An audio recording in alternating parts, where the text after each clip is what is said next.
com muita satisfação que eu apresento o colega de Goiás. Eu digo que sou goiano, apesar do sotaque tocantinense, e hoje sou tocantinense pela supremacia da Constituição Federal.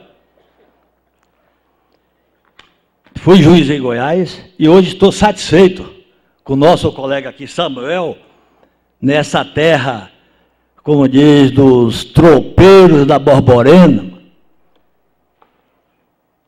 e bem próxima à obra de fundador de Brasília, que fez a escultura, o idoso, às vezes, Niemeyer. A contradição é a realidade. Essa Campina não é pequena, é grande. Falei para o nosso colega, essa cidade é alvissareira e um ambiente muito bom. Daqui, Juiz não quer nem ir para a capital, em razão dessa bondade, dessa terra alvissareira mesmo e prazerosa. Pela segunda vez que eu estou aqui. Então, tenho certeza que nosso colega Fernando irá nos brindar com essa palestra. E para magistrado, para nós juízes, temos consciência que a lei das leis são as leis divinas. Então, com a palavra do nosso colega Fernando Oliveira Samuel, para a sua exposição. Muito obrigado pelas palavras carinhosas do nosso irmão Hildebrando, agradecendo o convite amoroso aqui, amistoso, do nosso irmão Kelps, que representa a nossa Abrame aqui com muito empenho. É muito bonito, viu, Kelps? Ver seu trabalho, ver seu empenho, sua dedicação. Eu acho que não só a causa espírita, mas todos os setores da sociedade, de maneira geral, estamos necessitando de empenho, de vontade mesmo, porque são tantas distrações, tantas questões que o materialismo nos convida a gastar o nosso precioso tempo, que é difícil ver hoje em dia pessoas que ficam vinculadas a atividades espirituais, ou atividades mesmo de bem ao próximo, de maneira geral, que a gente percebe na sua pessoa. Então, muito obrigado pelo convite, uma boa tarde a todos. Eu agradeço aqui o convite de conhecer o estado da Paraíba, conhecer essa cidade muito bonita, de Campina Grande. E, meus irmãos, o tema das nossas reflexões aqui nessa tarde, que ficou incumbido a mim, é sobre a supremacia das leis divinas. É interessante que nós, em qualquer meio religioso, Jesus deixou tão claro essa questão de que existe um reino muito maior que o nosso, existe uma realidade muito superior à nossa que a gente vive. Só que até os dias de hoje, o nosso coração ainda mergulhado no egoísmo, no orgulho, parece que ainda a gente não internaliza isso nos nossos corações. Porque ninguém duvida que, de fato, nós temos leis divinas que comandam não só esse planeta Terra, não só esse país, mas todo o universo. Só que ainda assim, rendemos as nossas maiores homenagens, gastamos as nossas melhores energias, acreditando todas as nossas crenças nas leis humanas. É claro que nós vivemos um momento de extrema evolução, em que, nas constituições modernas de todo o mundo ocidental, pelo menos, nós vemos ali leis, ordens, já de natureza divina mesmo. A internalização dos direitos humanos, depois principalmente da criação da ONU em 1948, trouxe uma revolução nos nossos ordenamentos jurídicos. Nós temos hoje princípios maravilhosos, princípios de ordem divina, inseridos na nossa legislação. Só que é imperioso a gente reconhecer que ainda nos dias de hoje temos inúmeras imperfeições nas leis humanas, inúmeras contrariedades, inúmeras situações em que nós nos deparamos, a sociedade percebe, e ainda assim percebemos com esses olhos carnais o tanto que temos que melhorar, e ainda acreditamos que ela reserva assim, a melhora das intenções em todos os aspectos. Vamos parar para observar uma questão aqui que eu penso que é de crucial importância para provar isso que eu estou dizendo. Em relação aos crimes. Nós ainda acreditamos, em pleno século XXI, que os piores são aqueles que estão atrás das grades. Nós acreditamos piamente nisso. Duvidamos muitas vezes no nosso modo de ver o mundo ao observar assim que todas as pessoas que cometem crimes são elas totalmente erradas e nós que não cometemos crimes, que temos a ficha criminal limpa, somos os melhores e os mais certos. Nós não temos tipificado em nenhum crime, meus irmãos, o orgulho, o egoísmo. Às vezes nós temos irmãos que ficam a vida inteira no seio do seu lar, desprezando sua esposa, não criando bem os filhos, e isso não é crime na nossa legislação. E ainda assim, isso repete-se a vida toda.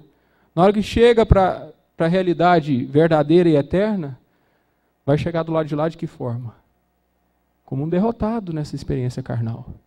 E muitas vezes nossos irmãos que cometeram um equívoco determinado, e pelas leis humanas, vai ter que sofrer uma certa punição, vai ficar preso tanto tempo. Na hora que ele sair daqui, dependendo da sua postura, ele vai sair daqui muito melhor do que esse outro, que é respeitado pela sociedade. O nosso parâmetro, aliás, nós temos uma preocupação tão grande, tão contínua, do que os outros estão pensando da gente. Essa sociedade cada vez mais, vamos dizer assim, esse momento que a gente passa de transição para o mundo de provas e expiação, que a espiritualidade nos dá essa notícia, para o mundo de regeneração, ela faz com que questões antes que nunca pensamos, nós venhamos a passar. Basta observar essas crises que nós temos de depressão tomando conta da sociedade, dos suicídios no Brasil, ganhando números estrondosos que antes nunca tinham visto. Essa falência, vamos dizer assim, moral que a gente percebe, que hoje foi dito muito bem aqui sobre as famílias, em que tudo está sendo rediscutido, todas as bases principais da sociedade estão sendo rediscutidas. E ainda assim, o nosso coração endurecido ainda fica pedindo cada vez mais penas, e quanto pior o tratamento para a pessoa que desliza e comete um crime considerado pelas leis humanas, melhor será para a sociedade. O Brasil ocupa hoje a posição vergonhosa da terceira população carcerária do mundo. 700 mil presos. Em 2001, eram 230 mil. Então, vejam a sociedade que a gente está construindo, para quando a gente partir, olhar para trás, partir dessa veste carnal, olhar para trás e observar o que nós estamos fazendo desse planeta, o que nós estamos fazendo no nosso país, por exemplo. Nós estamos só exigindo isso, e nós, na magistratura, estamos, nós somos da sociedade, não somos nenhum ser humano, vamos dizer assim, diferenciado. Temos, assim, a nossa missão reservada, como tem os outros tantos. E aí nós estamos absorvendo isso e prendendo cada vez mais. Mesmo que essas cadeias, esses estabelecimentos prisionais não tenham a mínima condição de abrigar um ser humano. E a sociedade só fica querendo isso. Só fica todo o tempo pedindo isso. Será que é essa a postura cristã que Jesus espera de nós? Vamos parar para observar Jesus. Sempre que Jesus esteve diante de um conflito com lei humana e lei divina, o que Jesus fez? Ele tem uma passagem muito clara, que está nos evangelhos, que ele fala, se alguém te citar injustiça para te tomar a túnica, cede também a capa. É o que o evangelho fala, né? Na introdução do evangelho segundo o Espiritismo. Nós conhecemos tudo isso, da boca para fora. A questão é medir as consequências de cada passagem dessa evangélica. É medir na extensão do nosso íntimo, no nosso ser, e que ponto que isso é capaz de transformar a nossa vida. Quem de nós aqui, conscientes das leis divinas, espíritas, preocupados com a nossa existência imortal, quem de nós aqui tem essa capacidade? De ser citado na justiça para te tomar a túnica, você fala, não, então, não só a túnica eu te entrego, mas também minha capa, eu te dou mais. Se alguém te obrigar a dar 1000 passos, eu vou andar 2000 com ela. Por que Jesus faz isso? Por que Jesus fala isso para nós? Só por um motivo, meus irmãos. Porque a lei universal que rege esse universo é a lei de amor. E a gente se esquece disso. A gente se esquece disso. Outra situação, a mulher adúltera, perante a lei judaica da época, não existia, era um dos crimes mais graves que existia naquela época, o adultério. Há 2000 anos atrás, naquele tempo, naquele local, era um crime hediondo, vamos colocar assim. A pena era de morte. Apedrejamento. Apedrejamento. Hoje, 2000 anos depois, no Brasil, nem crime não é, desde 2005. Se a gente estivesse vivendo lá naquela época, a gente ia estar falando, tem que ser mesmo no apedrejamento, que é um absurdo, que é errado. E o que Jesus faz? Eu fico me colocando, só para vocês fazer esse exercício, para observar em que tamanho que está o nosso orgulho e o nosso egoísmo, o meu pelo menos. Me colocando no lugar de Jesus nessa situação. Eu sabendo das leis divinas, sabendo da importância das leis divinas, o que eu faria? O que você faria? Se você observar todos com as pedras nas mãos, sabendo que aquela mulher tinha cometido um crime, o que você faria? Eu pensei, eu ia entrar na frente, pelo amor de Deus, não joga pedra não.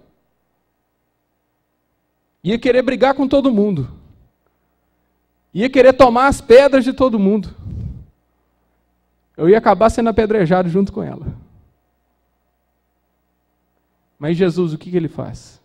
Ele manda cada um observar a si mesmo. Ô meu irmão, antes de você saber se ela cometeu ou não um crime, olhe para você. Quantos você já cometeu? E não é crime pela lei humana. É qualquer violação à lei divina. Vá lá, confira. E por que Jesus é tão atual? Por que essas leis, e tudo que Jesus ensinou para nós ainda é tão atual? É porque ele ensinou tudo que é eterno. Ele ensinou tudo que é de mais necessário, que não vai modificar nem com o tempo, nem no espaço. Ora, está no capítulo 22 do Evangelho, segundo o Espiritismo, onde hoje foi tratado pelo nosso irmão aqui, mais cedo, lá de Souza, do capítulo que fala do divórcio. Fala, a grande diferença entre as leis divinas e a lei humana é exatamente a eternidade, a imutabilidade. Elas não modificam, elas não se sujeitam nem à modificação pelo tempo, nem pelo espaço. E elas são aqui nesse planeta. Se a gente for transferido eventualmente para outro orbe, depois da desencarnação, vai ser também a mesma lei. Ora, meus irmãos, e o que a gente está fazendo nessas leis aqui? A história de Paulo de Tarso. Eu costumo, repito, fazer esse exercício de intelecção para mim. Imaginem vocês na situação de um juiz para julgar Paulo de Tarso assim que ele manda matar Estevão. No livro Paulo de Tarso, Paulo e Estevão, nosso irmão Chico Xavier, conta exatamente todos os detalhes de como ocorreu a morte de Estevão.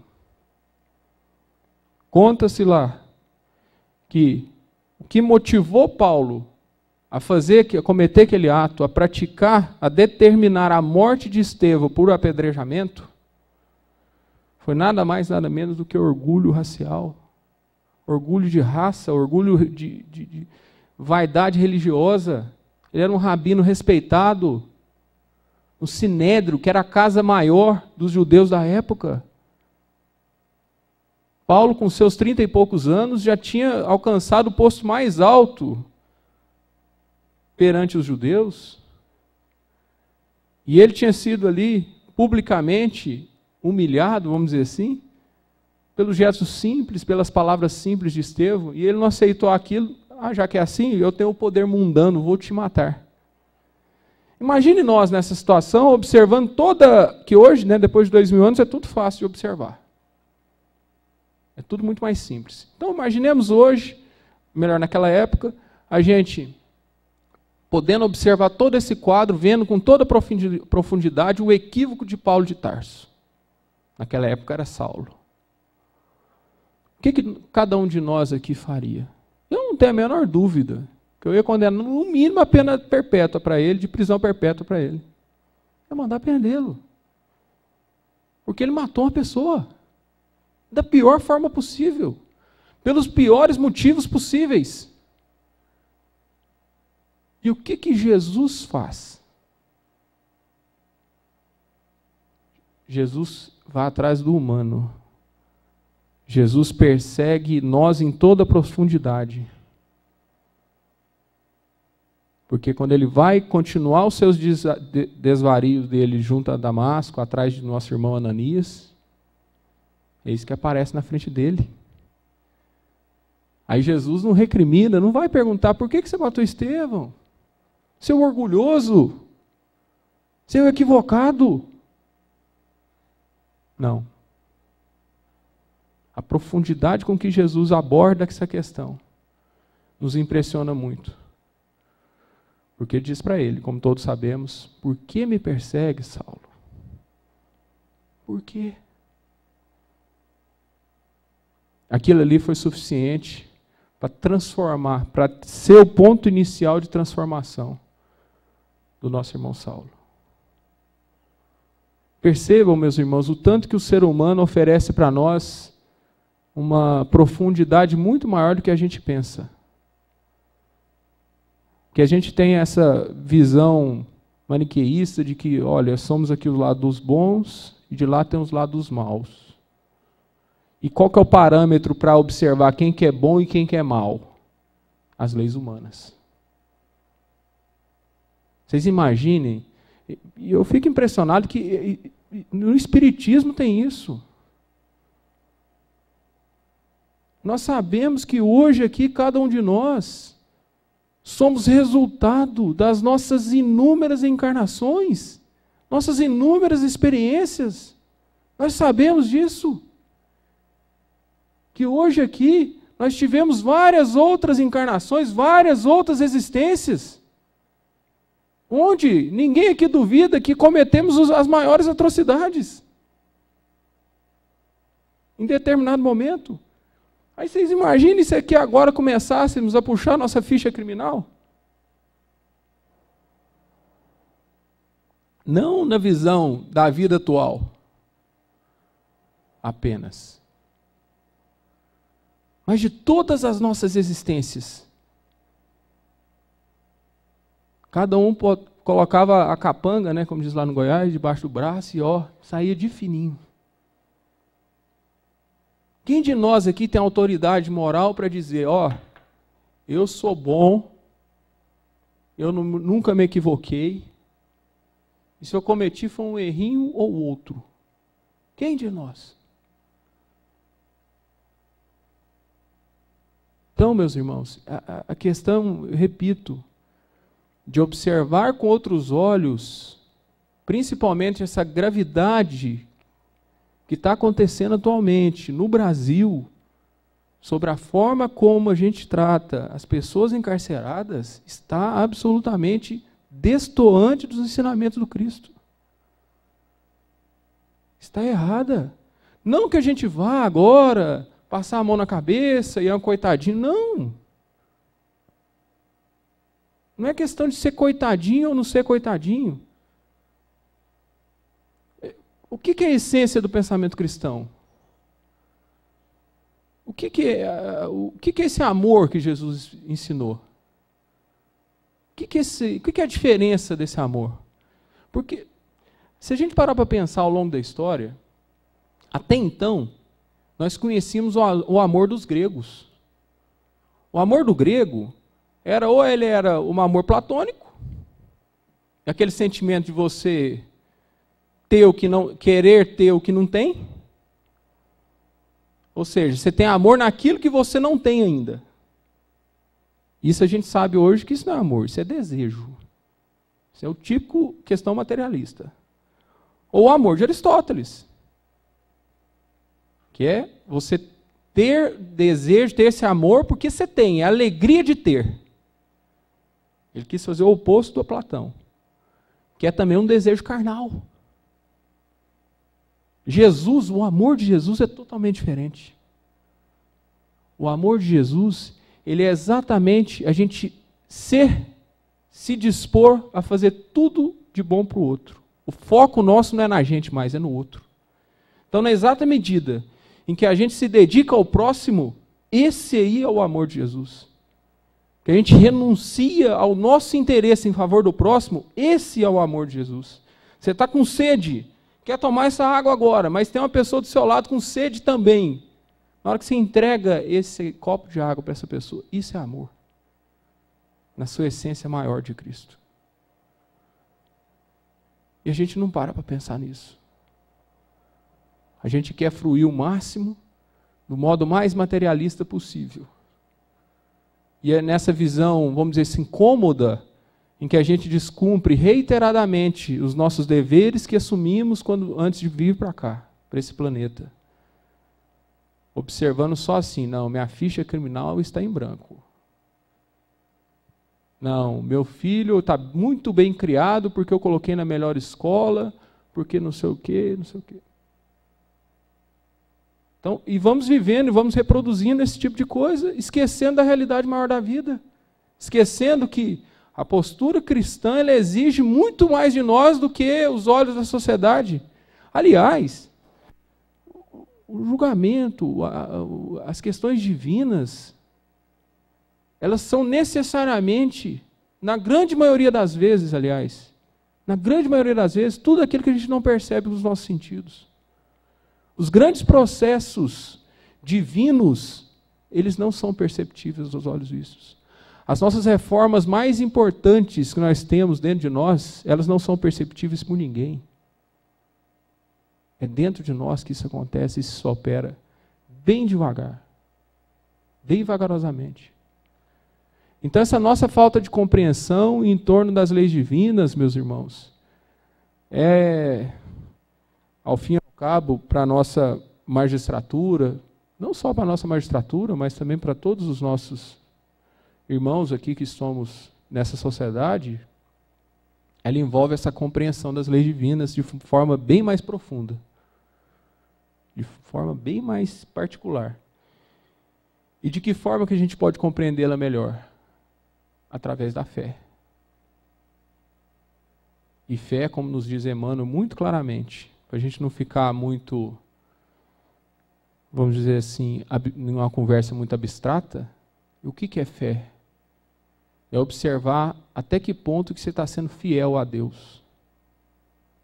É observar de que forma que essas questões externas que nos acontecem na vida, qualquer obstáculo que venha acontecer externo a nós, eles vão produzir em nós esse nosso sentimento de, vamos dizer assim, de aceitação. Então, quando a gente tem uma doença grave, quando a gente tem um obstáculo muito grande no trabalho, tem um problema financeiro, um problema de saúde física, a gente vai demonstrar nossa fé exatamente quando a gente compreende isso como algo que vem de Deus. Porque nós temos ainda aquela compreensão infantil de que Deus só é bom com a gente quando Ele nos agrada. Ah, não, meu dia hoje vai ser bom porque eu vou chegar no trabalho, todo mundo vai me tratar bem. Vou chegar no fórum para trabalhar, Kelps, vai ter lá só 3 processos para despachar. Não vai ter audiência, não vai ter um advogado lá para despachar com a gente. Ah, esse dia vai ser perfeito. Será que é isso que Deus está esperando de nós? Será que é para isso que nós estamos aqui? Para todo mundo agradar a gente? Para todo mundo ficar ao nosso bem, ao nosso serviço? Será que o mundo está à nossa disposição? Será que é para isso que nós estamos aqui? Eu tenho um amigo, já bem mais espiritualizado que eu, que ele reza todo dia de manhã. E ele faz mais ou menos o seguinte pedido: meu Pai, que tudo que eu planejei para hoje dê errado. Aí sim eu vou saber em que ponto que está a minha fidelidade com o Senhor. Parem para pensar. A partir do momento que tem uma dificuldade, um obstáculo, a gente começa a reclamar. Mas será que o mundo está à nossa disposição? Eu acredito piamente que o processo depressivo, na verdade, revela uma incompatibilidade do mundo criada dentro do nosso orgulho. O depressivo é aquela pessoa que, de maneira geral, olha, esse mundo que está aí não me serve. Esse mundo está aí fora, não me serve. Então, a rigor, a depressão seria um aspecto de que seria o ponto mais agudo do orgulho. E o contrário do orgulho é o quê? Humildade. Então, qual que é o remédio para a depressão? Humildade. É observar o que o mundo está querendo de você.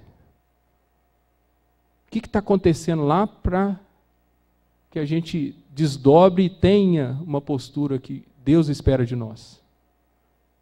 Essa é a questão. Que poucos de nós pensam sobre isso. E ao fundo, tudo isso revela o quê? Essa falta de fé.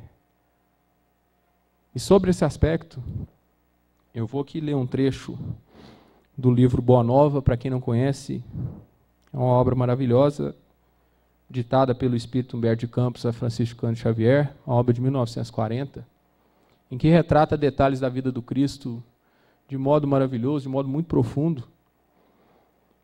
E aqui tem uma passagem que fala justamente sobre fé, em que Jesus está falando com os seus apóstolos sobre essa questão, e os apóstolos começam a indagar Jesus. Como seria essa virtude? É o capítulo 28. Como será essa virtude, indaga Levi? De que modo conservaremos intacta no coração? Pergunta Jesus. Antes que Jesus responda, vem outro e já intervém, o Tiago. Não tanto assim. Basta a nossa vontade, diz ele. Jesus dá uma primeira resposta dizendo: a fé pertence, sobretudo, aos que trabalham e confiam. A fé pertence, sobretudo, aos que trabalham e confiam. Tomé, nosso irmãozinho querido, não acreditou muito. Em determinado ponto ele disse, depois dessa palavra de Jesus: meu mestre, creio que essa qualidade excepcional deve ser atributo do espírito mais cultivado, mais culto, mais estudado. Porque o homem ignorante não poderá cogitar da aquisição de semelhante patrimônio. Então, para Tomé, ele acreditava, eu creio que a fé é para a pessoa de conhecimento, a pessoa de cultura. Pessoa simples, pessoa ignorante não vai ter condições de entender o que é fé. Jesus tentou esclarecê-lo, dizendo: todo homem de fé será, agora ou mais tarde, o irmão dileto da sabedoria e do sentimento. Porém essa qualidade será sempre a do filho leal ao Pai que está nos céus. Aqui Jesus vem, aliás, Emmanuel que confirma aqui o que Jesus vem dizer sobre a questão da fidelidade. Tomé não ficou convencido, como nós sabemos bem da natureza do nosso irmão Tomé. E eis que chega o dia do Calvário, nos conta aqui Humberto de Campos. O dia que Jesus é crucificado. Na hora que Jesus está lá na cruz, nos conta aqui com todos os detalhes, a leitura que eu convido todos a fazê-la, Tomé acompanha de longe, nos conta Humberto de Campos. Acompanha toda essa trajetória de Jesus na cruz, com inquietação no coração. Quando Jesus chega lá no Gólgota, lá no morro, lá de cima, nos conta aqui Humberto de Campos os sentimentos do nosso irmão Tomé. As cenas mais singelas do apostolado ressurgiram ante a sua imaginação. Subitamente lembrou-se da tarde em que haviam comentado o problema da fé, parecendo-lhe ouvir ainda as elucidações do Mestre, com respeito à perfeita lealdade a Deus. Reflexões instantâneas lhe empolgaram o coração. Quem teria sido mais fiel ao Pai do que Jesus? Entretanto, a sua recompensa era a cruz do martírio. Absorto em singulares pensamentos, o apóstolo observou que o Messias lançava agora os olhos enternecidos sobre um dos ladrões, que o fixava afetuosamente. Nesse instante, percebeu que a voz débil do celerado se elevava para o mestre em tom de profunda sinceridade, o ladrão. Senhor, lembra-te de mim quando entrares no teu reino. O discípulo reparou que Jesus endereçava a ele o olhar. Tomé observou que Jesus olhava para ele. Olhar caricioso, ao mesmo tempo que aos seus ouvidos chegavam os ecos de sua palavra suave e esclarecedora.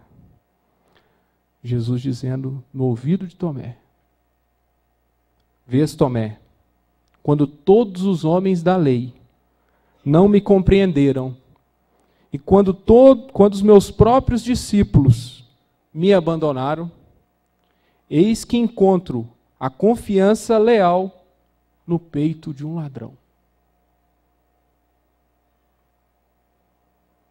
Isso era fé para Jesus.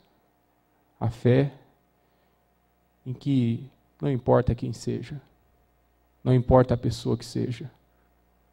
Aqui nesse caso, um ladrão demonstrou ter muito mais fé do que os seus próprios discípulos.